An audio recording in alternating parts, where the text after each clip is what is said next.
এখানে একটা নারকেল নিয়েছি, নারকেলটা আর কাটারির সাহায্যে খোসাটা উপরে ছাড়িয়ে নিলাম। তার নারকেলটাকে আমি কাটারির সাহায্যে ভেঙে নিয়ে কুনি দিয়ে কুড়িয়ে নিয়ে কড়ার মধ্যে দিয়ে দিলাম। কড়াতে আদা গ্রেট করে চিনি দিয়ে দিলাম, অল্প একটু জল দিয়ে আমি এখানে পুরটা বানিয়ে নিব। তারপরে উনানে চলে এসেছি, উনানে আমি এখানে 1 লিটার দুধ দিয়ে দিলাম। দুধে অল্প একটু চিনি দিয়ে একটা হাঁড়িতে আমি গরম জল করে নিব। তারপরে উনানে কড়াই বসিয়ে দিয়ে কড়াইয়ের মধ্যে আমি চালটাকে ভালো করে ভেজে নিব। ভাজা হয়ে গেলে ঢেলে নিয়ে গরম জল দিয়ে অল্প অল্প করে মাখাতে থাকবো, গরম জলটা দিতে থাকবো, দিয়ে একটা নরম ডো তৈরি করে নিব। আর ভালো করে ঠাসতে হবে। গরম জল দিয়ে চালের গুঁড়োটাকে যত বেশি ঠাসবেন ততই নরম ও সফট হবে।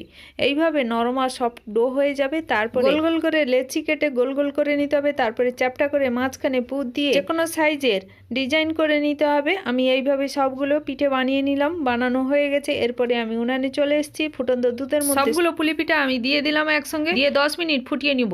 ব্যাস হয়ে গেল পুলি পিঠা। খেতে কিন্তু দারুণ হয়েছে।